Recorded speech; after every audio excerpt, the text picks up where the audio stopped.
Good afternoon to everyone present here. As one of the youngest private universities in India to achieve global rankings and also be recognized as an institute of eminence, this is a key moment to initiate the discussion for which we have gathered here today. It is my great pleasure to welcome the founding Vice Chancellor of OP Jindal Global University, Professor Dr. C. Rajkumar, Mr. Ashwin Fernandez, Regional Director, Middle East, North Africa, and South Asia, QS Quacquarelli Simons, and CEO, QS iGauge Indian College University Rankings, and Professor Dr. YSR Murthy, Registrar, OP Jindal Global University. May I now request Professor Dr. Rajkumar to address the proceedings.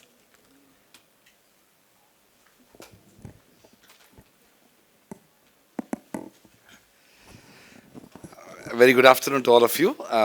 So first of all, I would like to thank all the distinguished members of the print and broadcast and other media platforms for accepting our invitation to be part of this National Press Meet.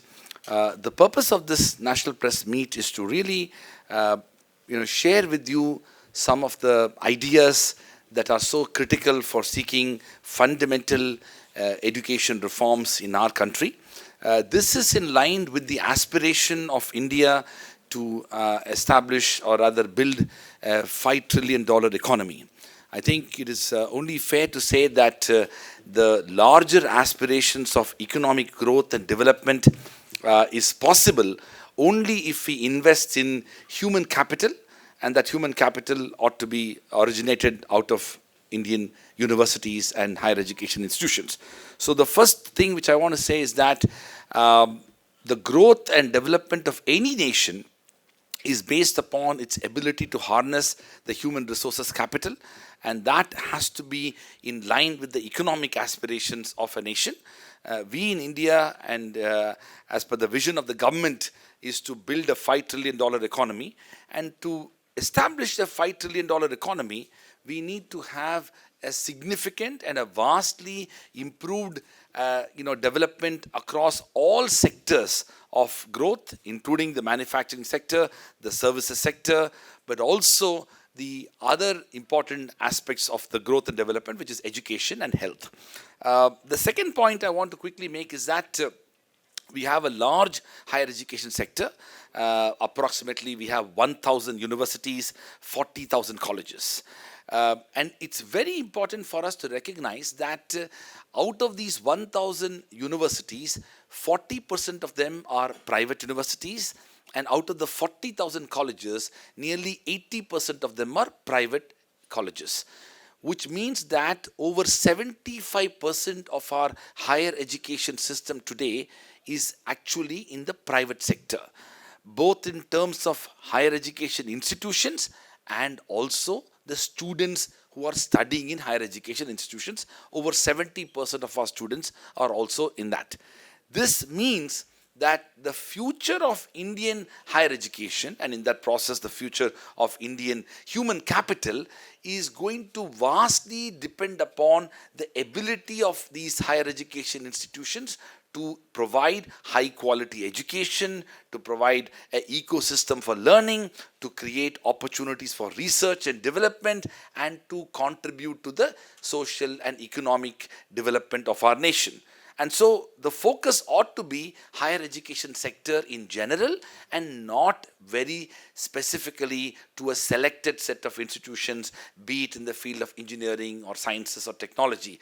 We need to have a more holistic approach towards higher education sector, and in this process we need to move beyond the historically created distinctions between the public and the private. There is need for a more combined and a more comprehensive and a more holistic approach towards higher education sector. The third aspect of this whole evolution is also connected to the state of higher education in India. I think the new education policy that we are discussing today has outlined a vision for the future of higher education. There are promising elements to the new education policy. However, we need to back it up by a significant increase in the investment that needs to be made in the higher education sector. The fact remains that we cannot expect to build a $5 trillion economy without substantially improving the existing investment in higher education. Our investment in higher education is less than 3% of GDP. If you look at many developed and developing countries, including China, but also Brazil and other parts of the world, you will find a substantially significant investment in higher education in the context of the GDP investment in higher education. Unfortunately, in our country, the existing GDP investment in higher education is much lesser than what we want to have, and I don't believe we will be able to fulfill the aspirations of the higher education sector, including the government's aspiration to build a $5 trillion economy, without substantially improving this. Now, of course, the problem comes also when where this investment should come from. Obviously, state is the biggest resource for this investment, but we also need to build on the existing corporate social responsibility funds that can contribute to the investment that is required for higher education. Unfortunately, the existing thinking, even for accessing the corporate social responsibility funds, is limited to public institutions. There is a need for going beyond that. As I mentioned, 70% of higher education institutions are in the private sector. 70% of the students who are in the higher education sector are actually studying in private higher education institutions, which means that if we want to improve the higher education sector and the ecosystem, we need to significantly infuse investment in that sector, which should come not only from the government investment, but also through CSR and other such funds. The point which I want to say lastly, and then I quickly run through the 10 items of reform, is that the fourth point is about the reforms leading to improvement in standards and quality and excellence. There is a very serious concern in India about joblessness. Today we are talking about a jobless growth situation, and there are lots of concerns expressed by the political as well as other policy makers about the fact that we don't have enough jobs. I think the heart of the problem that we are facing today is the lack of good academic institutions and universities which are able to provide high quality education that can empower our young people to be able to get jobs. The fact remains that if you have a large higher education sector which is not up to its academic standards with a view to promoting quality and excellence, you are inevitably going to find graduates who are not competent, who also run the risk of not getting the right kind of jobs for the kind of aspirations they might have. It's also equally important that as we talk about entrepreneurship and startup country and developing new platforms for building startups in this country, a startup ecosystem is being talked about. All these ideas relating to startup economy, startup ecosystem, social innovation, social entrepreneurship, all these things that the government talks about it, the foundations of this is with the higher education sector.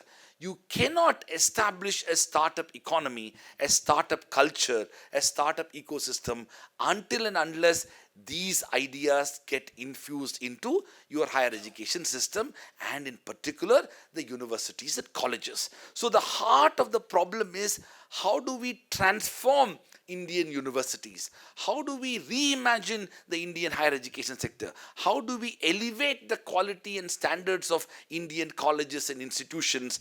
And that will ultimately enable us to achieve the $5 trillion economy aspiration, the social innovation and entrepreneurship aspiration, the need to seek and create more jobs in the economy aspiration, and also to be able to develop a startup nation as we aspire to.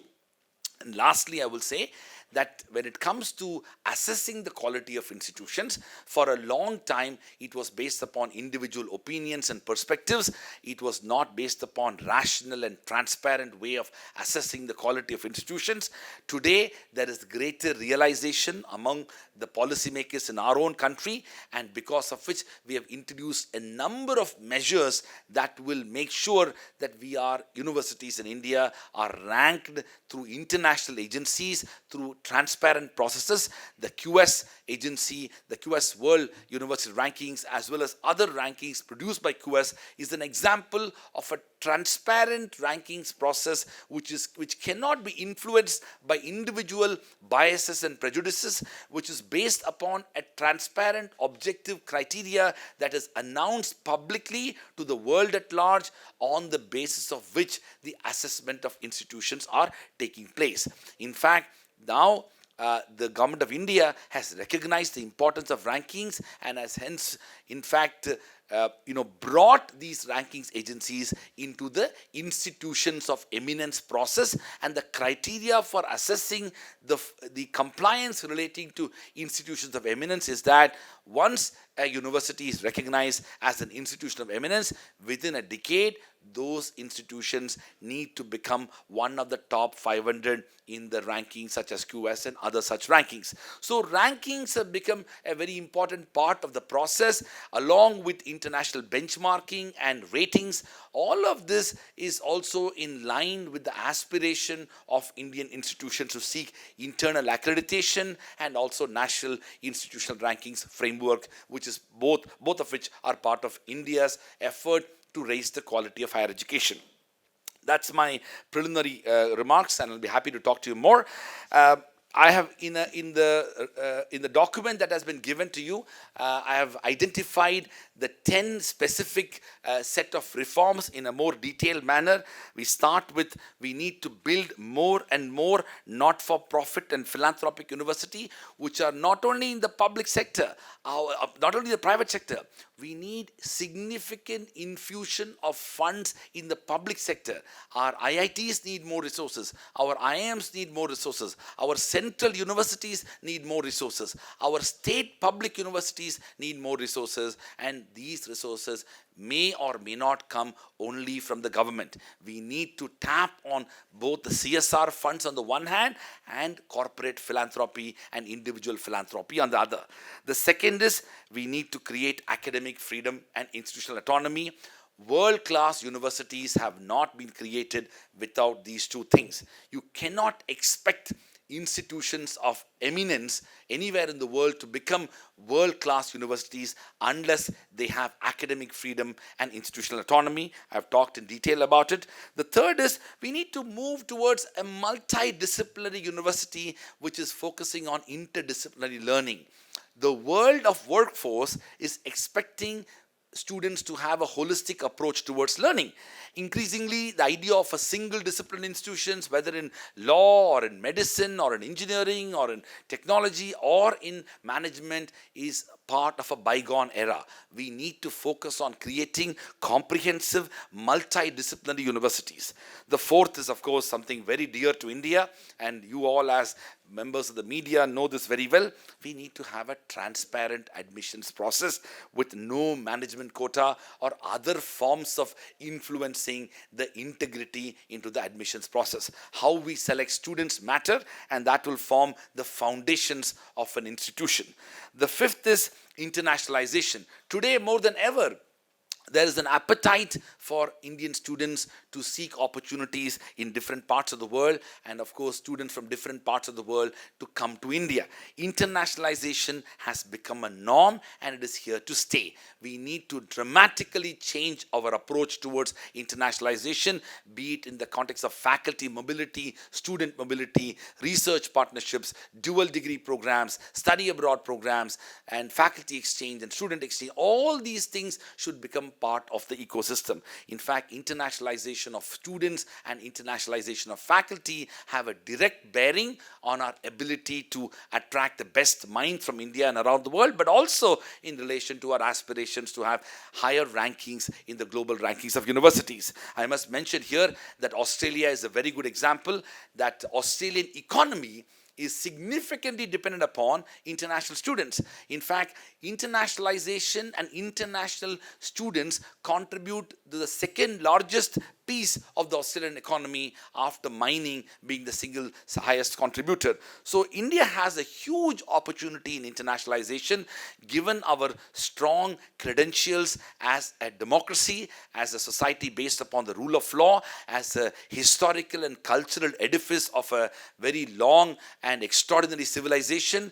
We have played leadership role historically with Nalanda and Takshashila and Vallabhi and Vikramshila type universities over 2000 years ago. There is a huge potential for India to become a higher education destination, not only for South Asia, but also for Africa, for Middle East, and many parts of Asia. India has that opportunity, and internationalization should be the centerpiece of it. That's the fifth set of reforms.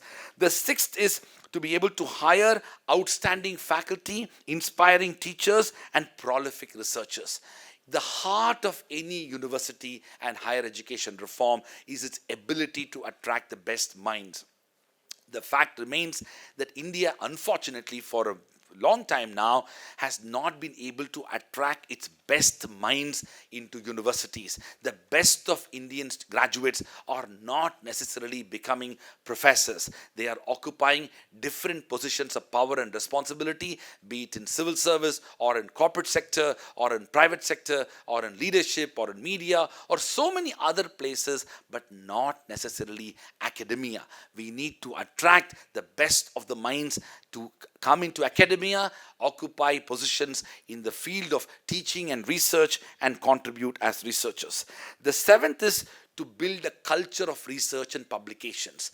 Nearly 50 to 60% of the criteria adopted by international rankings organizations, including QS, for assessing the quality of universities is rankings, is the publications and citations. Indian universities, despite the fact they've had a very strong commitment towards teaching and learning, their ability to attract the best of researchers and to create a research ecosystem for them to engage in publications and to contribute to citations has been relatively limited, and we need to address that. The eighth is institutionalizing accreditation, ranking, and benchmarking. Gone are the times when we can simply hope on our pedigree, our past achievements, our history, and our context. We need to assess our institutions on the basis of its current contributions, its outcomes measured in determinable criteria on the basis of a transparent process. That's what good accreditation system and good rankings and good benchmarking processes are there. We need to institutionalize this in our country. The ninth is that we need to promote diversity, inclusion, accessibility, and community engagement. One of the big challenges of a large country like India is the diversity associated with our country. A large number of Indians may not be able to afford fees particularly in private universities. So private universities should step up and should contribute towards scholarships and fellowships and other types of accessibility. Public institutions should also be able to create opportunity for students who may be differently qualified to pursue different type of higher education institutions. The only way is we need to significantly expand the existing pool of higher education institutions. And the last is developing an active participation of all stakeholders for good governance. One of the big challenges is the role of regulatory bodies, the role of government agencies, the role of internal stakeholders, including students and parents on the one hand, and faculty and staff on the other. All these things should become part of a good governance approach towards our higher education sector. So this document provides more detailed analysis of each of these 10 reforms. And once we address these 10 reforms, I believe that we'll be better prepared to achieve our goals and aspirations of building a $5 trillion economy. I will leave it at that and invite my colleague, Mr. Ashwin Fernandez from QS to say a few words, after which we'll open to Q&A. Thank you.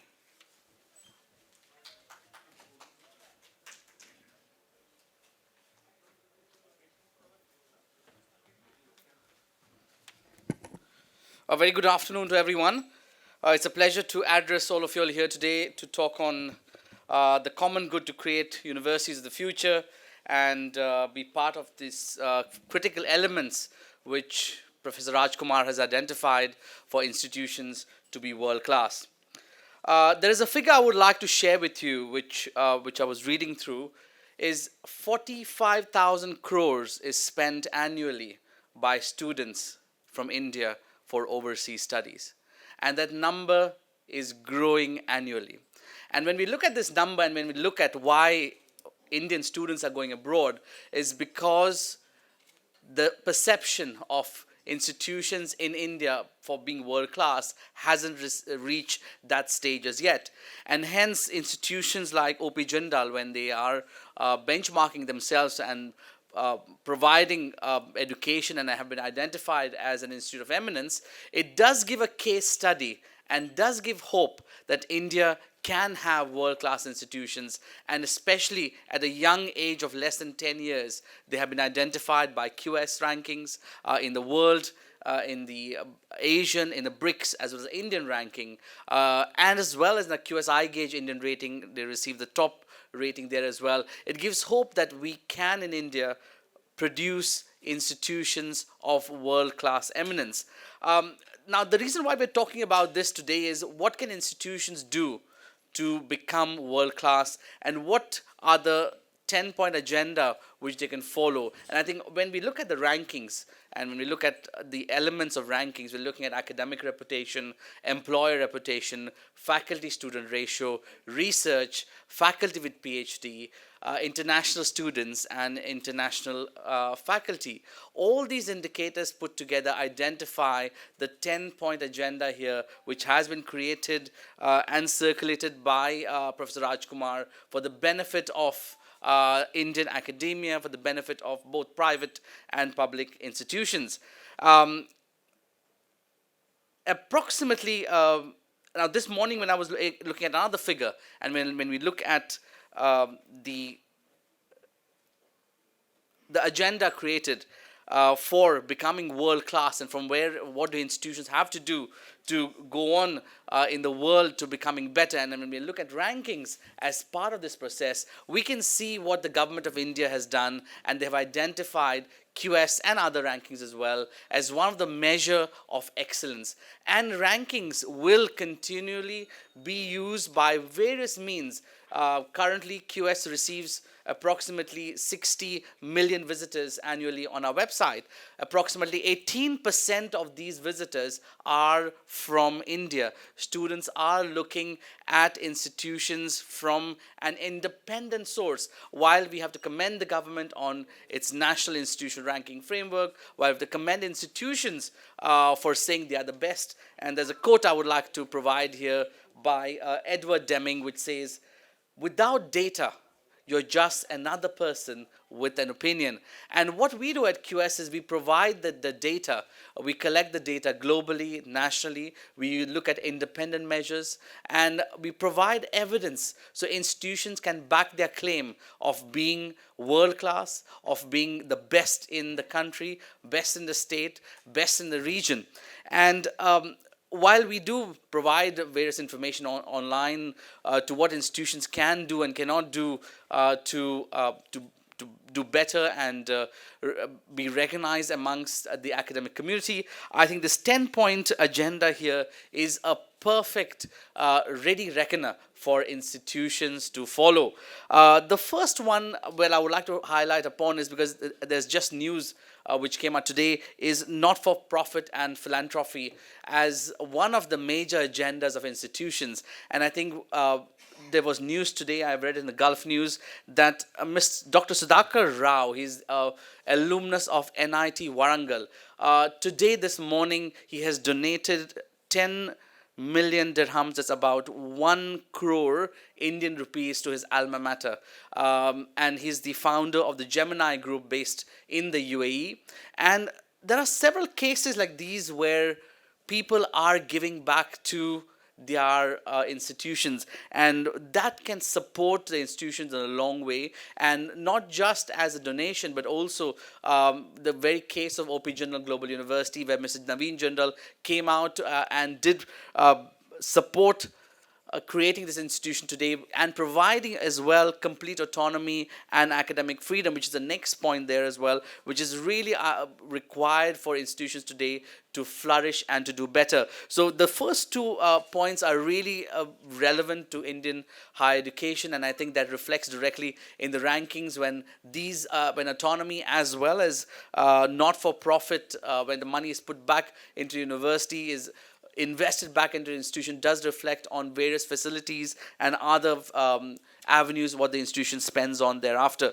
And the other agendas which I think you all can all read is the multidisciplinary approach, a transparent admission system where you do have some of the top students which can apply to the institution, and there is no involvement from the management in terms of quotas, internationalization, and this is really the heart of what we do at QS, trying to identify institutions which really make a difference in this spree. And I have to commend the OP General Global University for having one of the largest number of international faculty in India and recognized by our rankings as well. And while the country cannot do much maybe at a very fast pace, institutions can provide a great ecosystem for international faculty to come and work in India. And I think that's done fabulously at the Sonipat campus, and I'm sure we can create such amazing hubs in other parts of India as well. Again, hiring of international outstanding faculty and building a culture of research and publications. Today, when we look at the teaching load of faculty members, it has correctly reflected in the rankings. We can see that the faculty are not producing as much as they should be producing for the time they spend at institution. The teaching loads are high, the research output is low, and balancing that would benefit the institution and take it to the path of being world class. Setting up committees and offices for institutional benchmarking, ranking is important because you need to start to benchmark yourself against your peers, try to understand what data speaks to you, and I think that's really ideal. And diversity, inclusion, accessibility, and developing the active participation of all stakeholders. So I'm very pleased to read this report here today, and I'm sure that this can be a ready reckoner for institutions trying to achieve world-class status, because in the next decade, international ranking systems and rating systems would influence the majority of the people, the community, the stakeholders, as well as government policies. We've already seen that happening. And an active participation from institutions to change themselves and provide better to the community and to the stakeholders will actually go a long way. So I would like to congratulate Professor Raj and OP General Global University for coming out with this document. I'm pretty certain that this kind of elaborate work being done will support the Indian higher education, and I'm sure that will mean we'll have better representation in the global rankings for India in the coming years. Thank you so much.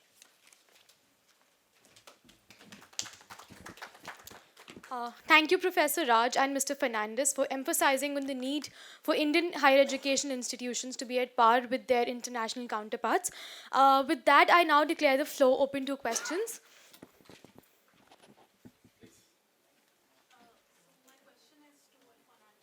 So,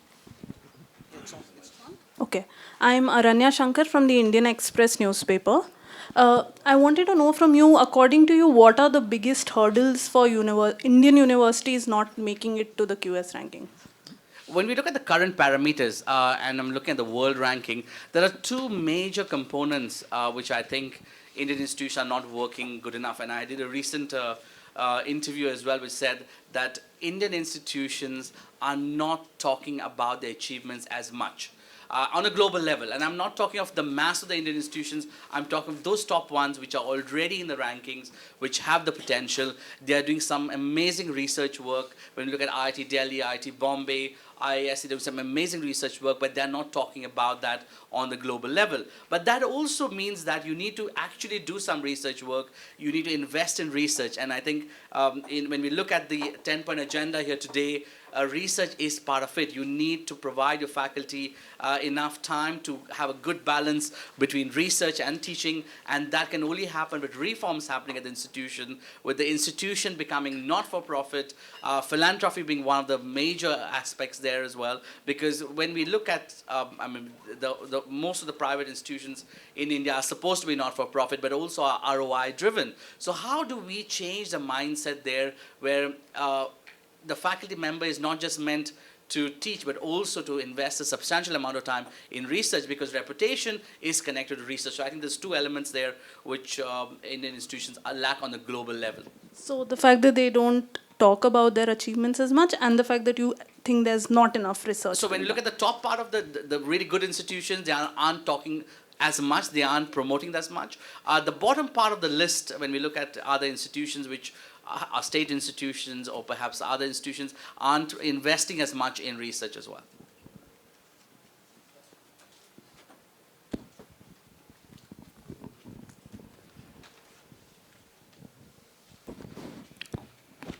sir अभी हाल ही में university global university का सर्वे आया था, इसमें हिंदुस्तान से 1000 university में जो भी सर्वे आया उसमें हिंदुस्तान से एक भी यूनिवर्सिटी नहीं थी। बेटर यूनिवर्सिटी का नाम एक भी नहीं था। अभी हाल ही में सर्वे आया, अभी लास्ट मंथ में ही। तो इसमें आप किस तरीके से, आप कह रहे हैं 5 ट्रिलियन जो इकोनॉमिक है उसमें यूनिवर्सिटी किस तरीके से बढ़ावा दे सकती है, और आपने जो पॉइंट बनाया इसमें पारदर्शिता जो आप बता रहे हैं कि मैनेजमेंट कोटा, तो अभी एमएनसी बिल जो भी आया उसमें भी इस बारे में कोई क्लियर नहीं किया गया, जिसका वो विरोध डॉक्टर कर रहे हैं। क्या कहना चाहते हैं? पहली बात तो ये जो वर्ल्ड रैंकिंग्स है, क्यूएस के जो वर्ल्ड रैंकिंग्स में जो टॉप 1000 यूनिवर्सिटीज़ को वो रैंक करते हैं करीब 30,000 यूनिवर्सिटीज़ से। इस साल जो है इंडिया से मेरे ख्याल से 24 यूनिवर्सिटीज़ आए हुए हैं। सो ऐसा नहीं कि नहीं है, ये बताएंगे आप, बता दीजिए आप कौन सी वाली रैंकिंग की बात कर रहे हैं? लास्ट 2 मंथ पहले ही आई थी। तो पूरे विश्व में सिर्फ 3 जो रैंकिंग्स है जो बहुत रिस्पेक्टेड है। एक जो शंघाई से आती है, शंघाई जाओतोंग यूनिवर्सिटी रैंकिंग, उसमें भी हमारे इंडियन इंस्टीट्यूशंस है, लेकिन फिलहाल 500 के ऊपर, 500 के नीचे ब्रैकेट में नहीं है। टाइम्स हाई एजुकेशन की रैंकिंग है और क्यूएस की जो रैंकिंग है, क्यूएस की जो रैंकिंग वो जून में जो आई थी उसमें 24 इंडियन इंस्टीट्यूशंस उसमें इंक्लूड किए थे हम लोगों ने। उसमें 9 इंडियन इंस्टीट्यूशंस टॉप 500 में थे और 200 के अंदर 3 इंडियन इंस्टीट्यूशंस थे, आईआईटी दिल्ली, आईआईटी बॉम्बे और आईआईएससी बैंगलोर। तो इट्स डेफिनेटली कंफर्म्ड है कि इंडियन इंस्टीट्यूशन ग्लोबल रैंकिंग्स में है और they have to do better in that. So जो आपके जो मेन बात आई कैन आंसर दैट, ये जो 26 है 1000 यूनिवर्सिटीज़ में 26 तो फिर भी बहुत कम है। तो हमको ये तो naturally we have to expand that, ताकि और universities, in fact our aspiration should be कि इस लिस्ट को पहले हम कैसे डबल करें, मतलब 24, 25 से 50 इंडिया का जो यूनिवर्सिटीज़ 1000 में आने के लिए क्या स्टेप्स लेना चाहिए। जो रिफॉर्म्स जो हम आज जो 10 पॉइंट रिफॉर्म जो इनिशिएट कर रहे हैं, इसका ऑब्जेक्टिव यही है कि how to double the current capacities so that we can make it much more inclusive, so that more and more universities are able to have that aspiration. Please. Third row.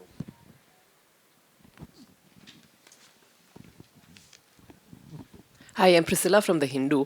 A couple of things. One, your response to the first question, you said that, that the top Indian institutions don't talk about their achievements sufficiently. What exactly do you mean they should do? Is it that they should participate more in global conferences or publish more research? Or specifically, what do you mean by talk about? That's one thing. The other is that, what do you think is who is the intended audience for these rankings? Is it meant for undergraduate students trying to figure out which is the best university for them to join? Or is it meant for those who want to invest in universities? Or is it meant for faculty? Because those would mean different things depending on who is looking at the rankings. Certainly. It would be, what they're interested in would be different. And this seems to be partly what the government and some top Indian institutions are saying, that the Indian system of the NIRF rankings are more suitable for perhaps the Indian student looking to see where to join. Do you think that's true? Who is it intended for, and who should it be intended for? Right. So when we talk of QS, I'll answer the second question first. Who are the rankings intended for? And it's very clear QS rankings are intended for prospective, in the brackets, international students. And it could also be national students trying to look at which are the top institutions in the country for them, or it could mean regional students. But when we created the rankings, the purpose of the ranking was not to create a research intensive ranking, because this is not for academics. But while it is meant and focused on students, the methodology is made very simple so students can understand. We have an ecosystem of different people, including the government agencies, including academia, including scholarship providers, employment agencies. Several other people look at the rankings because it does provide a good measure, a transnational benchmark of institutions. And well, we do applaud governments of different various governments for doing their own rankings, and definitely Indian institutions will always do well in Indian rankings, and French institutions will always do well in French rankings. So while they are good as a national exercise, you need to start benchmarking these parameters with international benchmarks so that they provide competitiveness. And I'll give you some history here. When the Shanghai Jiaotong ranking, the Chinese ranking, was produced, it was to motivate Chinese institutions to do better than the Western counterparts. And that's what it did. It kept the standards so high that Chinese institutions had to do much better and had to overcome those challenges. And even today, the standards of Shanghai ranking are high. And the purpose of the ranking, the audience of Shanghai ranking, was very clear: academia. Whoever wants to produce high impact research, I want to see, okay, this is the best institution in the top 20. It has a field medalist, it has a Nobel laureate. Okay, I want to go here and I want to work here. But the QS rankings very clearly are for prospective international students. And with that, what we believe is, in a country like India with 40,000 colleges, 900 universities, we have to do more, we have to do better. And that's why QS has actually set up India's first nationwide higher education rating system called QS Gauge, which is not a ranking. Rankings are relative. This is a benchmark of institutions. It is a voluntary opt-in service QS provides to institutions to get rated. So that's on our plans for India. When we talk of academic reputation, there is various things you could do. One is participating in international conferences. And one of the things I've seen is that when we do tell any of the public institutions that we have this conference happening in Singapore or in Hong Kong or in UAE or in London, I'm talking from the QS side, the participation from public institutions is literally zero. I go to an annual conference called NAFSA. It's the North American Federation of Foreign Student Advisors, and you have 10,000 people coming here from around the globe. There is a Study in India pavilion which has only private institutions, not a single public institution is there. And there's some great work happening. If you want to attract international students, you do have the top 3 in the top in the QS rankings. Why don't you promote them at these international conferences? So I just want to add from a university standpoint what he's saying, because while the ranking agencies might have their own agenda as to who their audience is, the rankings have an inevitable unintended consequence as well. Today, rankings are also seen by potential employers. You know, there are people who are seeking employment not only within India but also around the world, and the first thing they are checking. I have come to know that many embassies are also checking for immigration purposes the rankings of the universities that you have got your degrees from. So there are all these unintended consequences of rankings, which I think India should become more conscious of. That's one important point. The second is about the fact that, Ashwin talked about the promotion idea. Frankly speaking, it's less about Indian academics trying to promote themselves. It's more about we creating an ecosystem for research.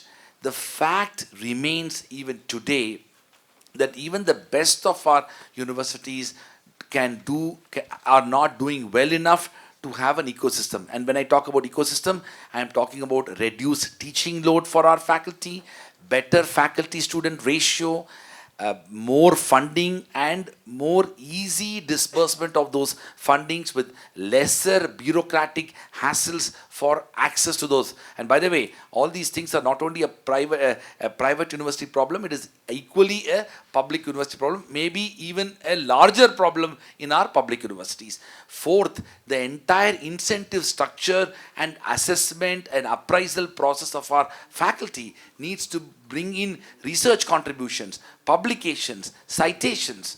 So this is what a research ecosystem will help the faculty. So it's not so much about, promotion, it's of the work. We need to have a new imagination of the way research is evaluated, research is considered in Indian universities. Here. When we talk about a 10-point plan that we are recommending to universities to improve their rankings, do we see this as a plan which has been recommended by OP Jindal to its fellow educational institutions, or is it a plan that we see that QS is recommending that Indian institutions should follow this plan to improve their rankings? Well, let me say this is not a QS initiative. This is an academic, and I would not even say this is OP Jindal Global University recommending it. That's not a fair observation.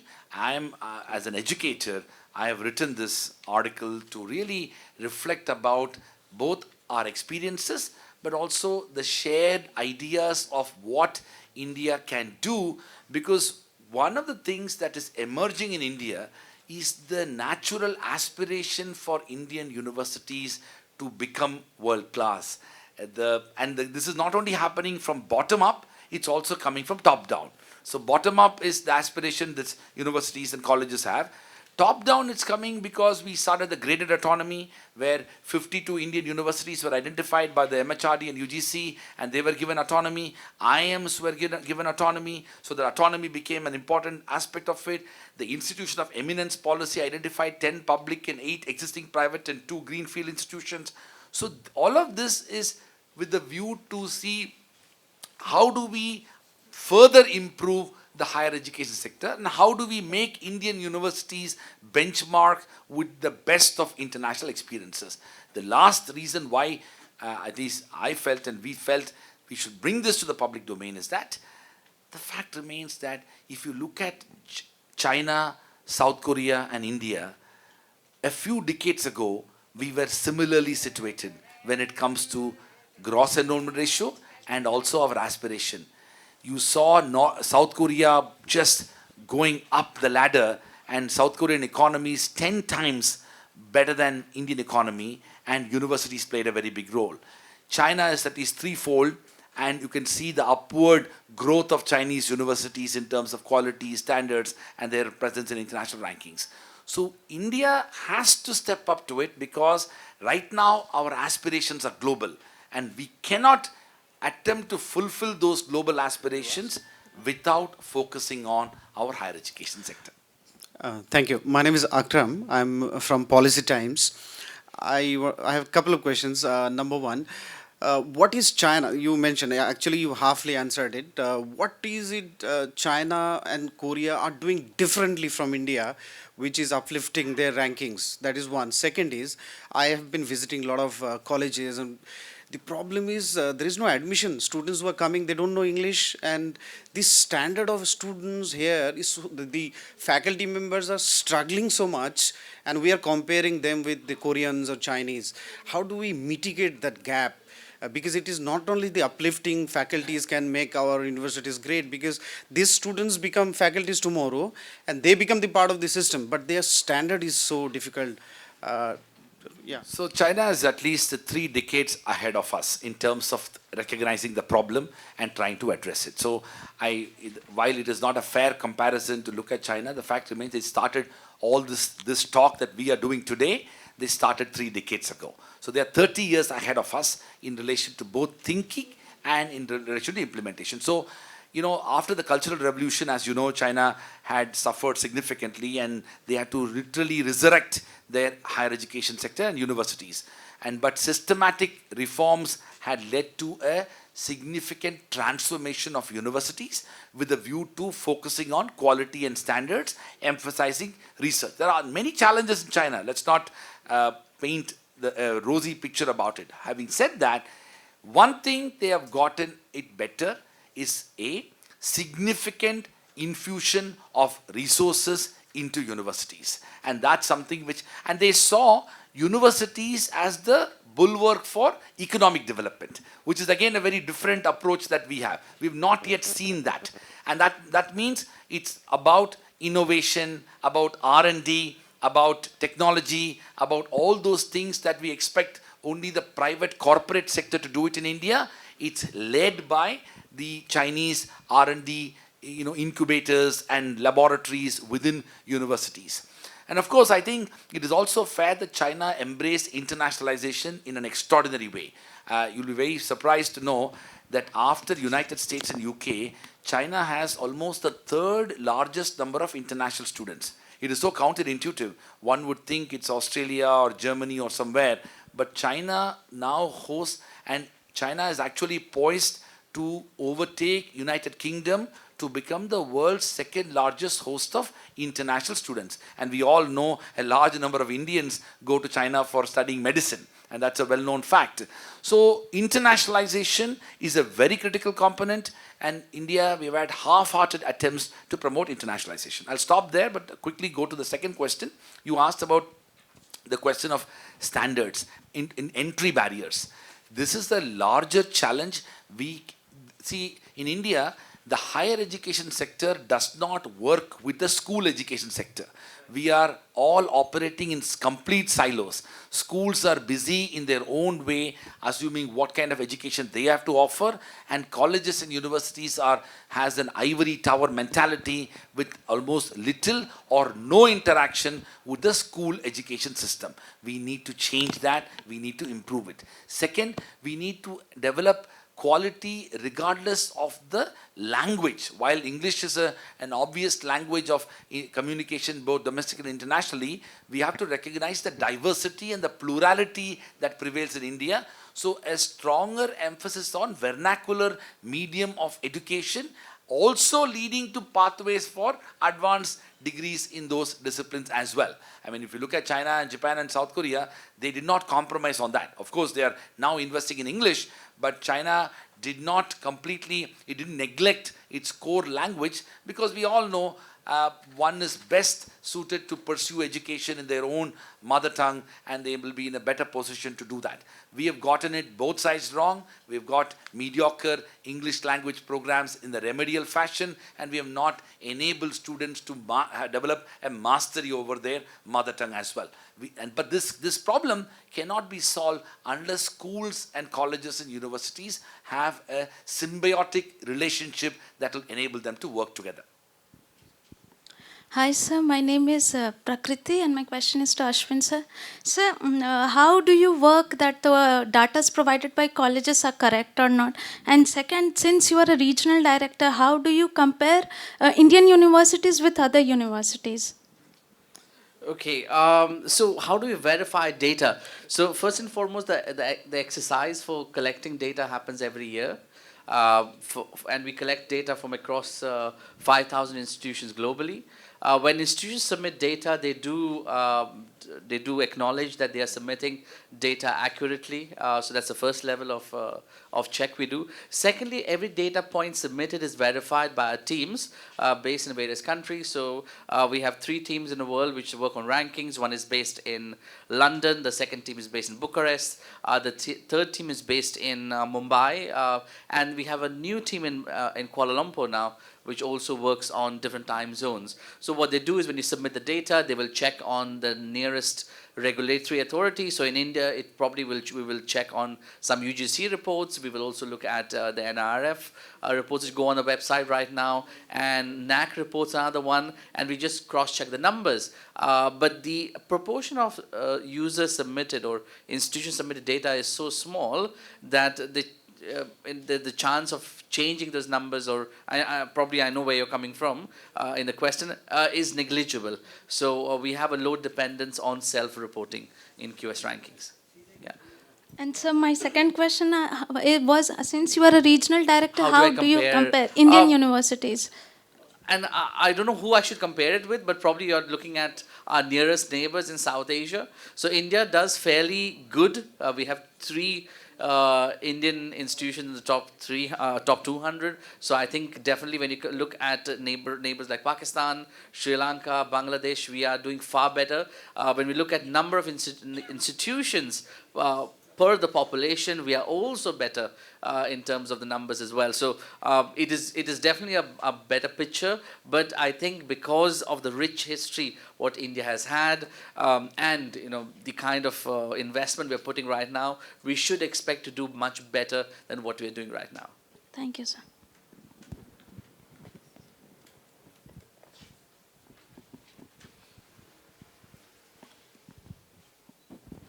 Sir new education policy 2019 आ रहा है, उसमें एक autonomous body बनाई जा रही है जो जिसमें कॉरपोरेट और पॉलिटिशियन और अदर सेक्टर के लोग, यूनिवर्सिटी के लोग रहेंगे, तो वो किस तरीके से फैसला लेंगे, तो आपका उसमें क्या कहना है? क्योंकि फैसला यूनिवर्सिटी का, उनका अपना फैसला होगा कि वो यूनिवर्सिटी किस तरीके से चलाए या ना चलाए. So I think that, this is my personal view. We need to, university should feel more confident about its ability to have its own space in whatever decision making it has. Let's be very clear, nowhere in the world, any great university has achieved greatness because government has wanted it to achieve it, or corporations have wanted it to achieve it, or somebody else. It's because of its own internal strength and its own internal ability to achieve the vision. At the same time, universities also should not become isolated to the society and community they are from. That means it should not hesitate to have a stakeholdership model whereby different stakeholders, be it the workforce people, which is about whether it is companies or businesses or NGOs or whomever, think tanks or research, wherever the graduates of the universities will end up working, or the government, for example, where policies are formulated, regulatory bodies which govern certain aspects of higher education. I would go a step further. It is also even parents who are stakeholders in the university system, students themselves. So in some ways, a multi-stakeholder model of university governance is what we should move towards as we look at the future. But the idea of a multi-stakeholder model depends entirely on the core element, which is the aspect of academic freedom and institutional autonomy. It ought to remain with the university, which essentially means the faculty and the administration who are involved in curriculum development, coursework, teaching, research, experiential learning, and other things that happen in the university. Please.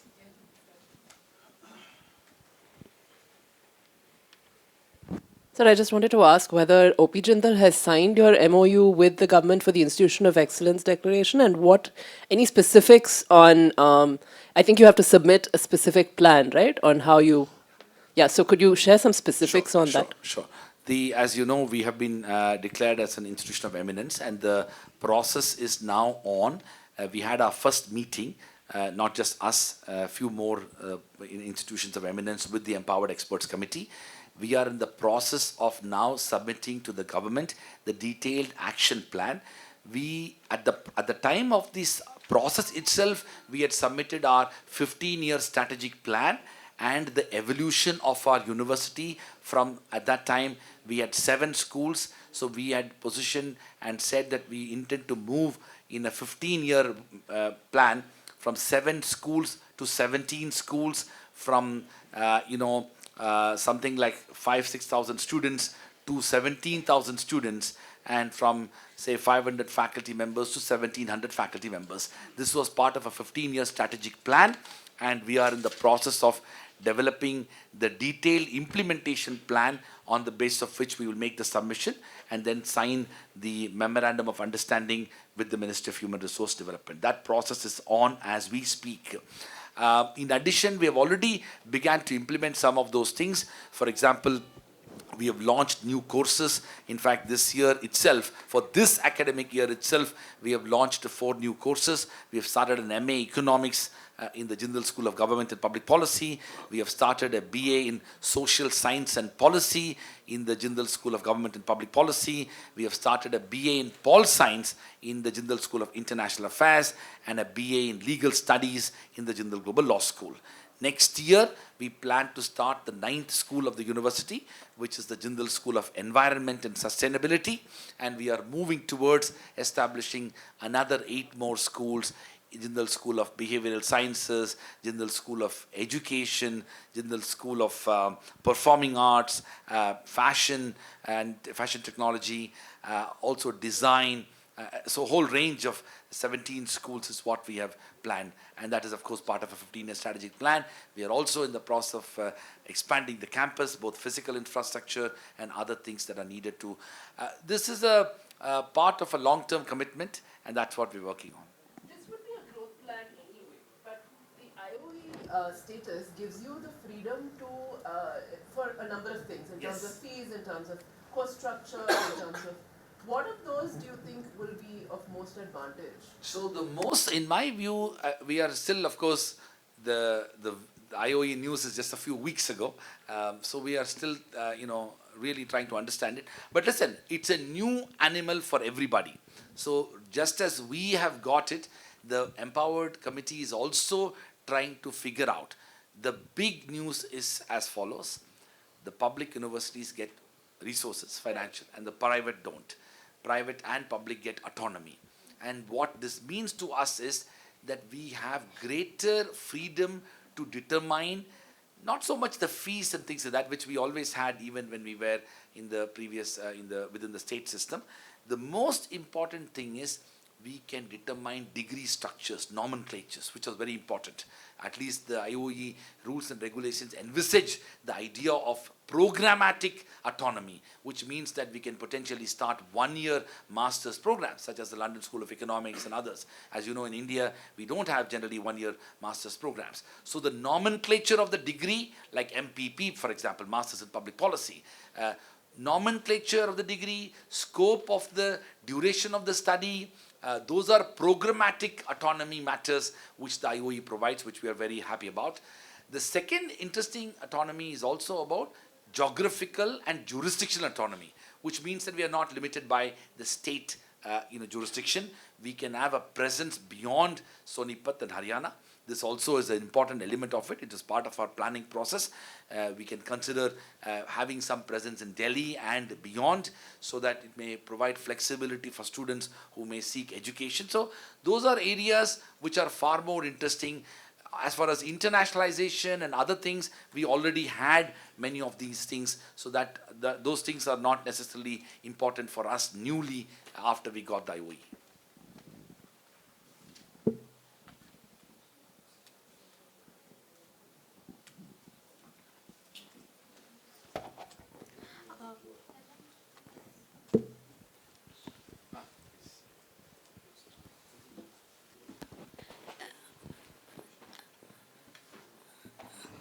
Excuse me, sir. Sir, I'm Prakriti Priya from India Head News. Sir, don't you think so that students coming from poor family background or who are not financially very good, it becomes hard for them to study in such private universities where fees are so high? So that is why students are preferring Delhi University and other university instead of this? Sure. No, it's an absolutely important aspect of it, and that is why I can speak about our university. OP Jindal Global University provides scholarships.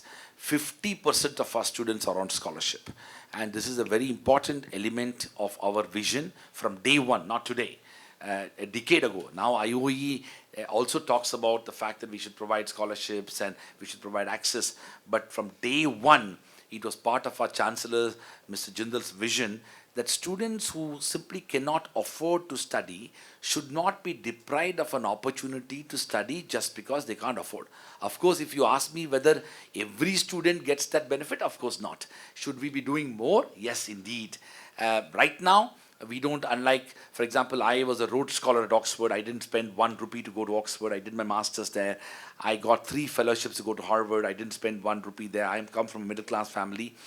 That element of funding has to come from some more years. I mean, Oxford is 800 years old, Harvard is 400 years old. We are only 10. We don't get alumni funding. We don't get any other funding as of now. All our funding is only from our benefactor and our tuition fee income. Having said that, our heart is in the right place, and I believe every private university should be doing that, so that accessibility and equity, including diversity and inclusion, becomes the central aspect of university governance, so that students from different backgrounds are able to come and study in a university. One second, sir. So coming to funding, since we're talking about scholarships, IOE is going to only give autonomy to private universities, and thank you, and there'll be no funding. So what do you say about the funding? Because the government wants you all to be in the top 100 institutions in the world, and they expect all that from you. But then what about funding? Because in India we don't have a lot of philanthropic funding for education. Well, thank you for that. It's a very important question. I've elsewhere argued that this distinction between public and private for funding should not have been there, because if our goal is to build a higher education sector with institutions which are truly world class, I mean, the fact that Harvard is a private university, or Yale is a private university, or Stanford is a private university, or MIT is a private university, is absolutely doesn't matter. It should be, they should have the same, vision and notion for education. So I believe that at some point of time there may be a rethink on that. Having said that, it's important for private higher education institutions to also get access to other forms of funding. There also, I believe the government did something which they could have avoided, and I hope it will be changed. If you remember, just 2 weeks ago, the Honorable Finance Minister had made an important announcement regarding the 2% CSR investment in relation to the corporate fundings, corporate social responsibility. While she announced that 2% CSR can be made available for universities, incubators, research and development, unfortunately, it was limited to public universities only. This was completely not necessary. If it is a question of research and other types of funding through CSR, it should have been made available for all institutions, particularly when 75% of Indian higher education institutions are in the private sector, and 75% of students in India are studying in private higher education institutions. So what is the source of the data that you're quoting? The 75%. This is ASHA report. You can look at it. It's the ASHA report? ASHA report. In fact, You mean the AISHE report, the All India correct. Survey of Higher. Sorry, ASHE report. In fact, the data is very clear. It talks about there are 993 universities, of which 40% are private. There are 40,000 colleges, and nearly 80% are private. Now you work out the numbers, and you will essentially figure out that private higher education is where it is. Sure. So one last question related to this. So would there be any representation from you all or the private universities in terms of changing any funding rules or the CSR rules? That's a very good question. We are seriously considering that. Having said that, one of the ways by which at least now we will engage, particularly having, as an institution of eminence, there is some of that engagement will happen through our own empowered experts committee, because those 8 institutions which are actually declared as IOEs, and I think the Hindu correspondent also talked about the fact that what's the unique thing that we're going to get. It is only fair that at least we get access to funding that comes out of the private sector itself in the form of CSR, and that's a low ask, if I may say. Dr. Raj, in addition to the funding on this point, but I don't see CSR is going to bring much value unless government gives, according to the lot of parliamentary committee recommendations, we increase our GDP allocation to education up to 6 or 10%. You being IOE, can you do the advocacy, or are you planning to do the advocacy to increase India's contribution till 6% minimum, or 10%, or up to? No, 10% is very unlikely. Let's be But very, at least 6%. 2.7% say we can't aspire. But I agree with you. I think we should aspire to at least have 5% to start with, and then to go above. I'm less skeptical of the CSR funding. I'll tell you why. The last report has come in March 2019, and $1 billion is our annual CSR contribution. $1 billion. That's 7,500 crores has come through. It's annual. And that's from the top 100 companies of India. So now the money is going to all kinds of things. So I have recommended elsewhere that 25% of that money should come into higher education. Because people, and that's what that comes back to the first point I raised. If we don't realize the importance of higher education to our $5 trillion economy, our startups and our social innovation and our overall expansion of the manufacturing sector, we will not be able to achieve those aspirations. Just, I'm sorry to counter a question again, is because, see, Reliance starts a big IOE again, but that where Shah Rukh Khan's son or daughters go for schooling or and all. So that's a different model, CSR. But what I mean to say, if government funds, they're the real, kids from the underprivileged community benefits. So I'll tell you what. So there, 6%, your demand for at least 6% GDP allocation for education makes a huge difference. I agree with for you. the country. We cannot substitute private sector contributions to what the government funds. At the same time, why I'm saying this is that we need to elevate the sense of consciousness of the government that investing in higher education is actually return on investment for your future. And that realization is going to be tough. So in the interim, we need to have resources. And I would be less skeptical of the point you mentioned about, we have yet to see what the Reliance University is going to be. But I do believe that the new generation of private universities established particularly after O.P. Jindal Global University, including, for example, Shiv Nadar and Azim Premji and Ashoka and a few others, and Kriya, these institutions have developed a different philosophy towards not-for-profit, philanthropic higher education model. And I don't see any reason why such an ecosystem cannot emerge for the future and end up actually becoming a model not only for private higher education, but also for funding many aspects of public higher education. For example, laboratories are expensive. Incubators are expensive. There is no reason why Delhi University and JNU should not be receiving private sector funding to have it in a philanthropic manner, those facilities, which at times their own budgets may not allow to actually spend. So fees is less, but facilities, they may not be able to afford it. That's where, like if you look at American universities, large public universities, if you look at University of California, you look at Indiana University, all University of Arizona, the large public universities, a very significant portion of their budget comes out of corporate funding, not-for-profit funding, philanthropic funding, donor funding, alumni funding. There is no distinction there. I now invite Professor Dr. YSR Murthy, Registrar, O.P. Jindal Global University, to deliver the closing remarks. Good evening. I wish to thank all the media friends for accepting our invite and attending this national press meet. Indian higher education sector is in a very serious situation. There are problems relating to quality, access, gross enrollment ratio, and employability, and many other issues which have been flagged. And in that context, I wish to thank Professor Rajkumar for presenting a powerful 10-point growth and reform plan for rejuvenating the Indian universities. And he talked about elevating, he talked about reimagination or transforming.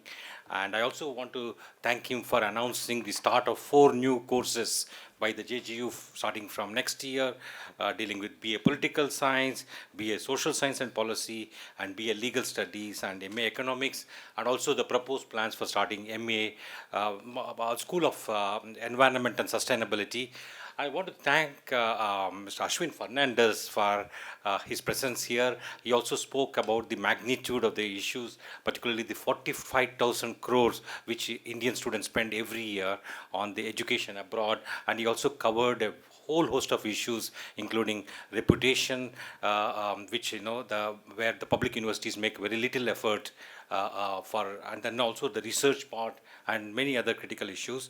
I want to thank my colleagues Anju Mohan, Devdeep for organizing this press meet, and I request all of you to join us for high tea. Thank you.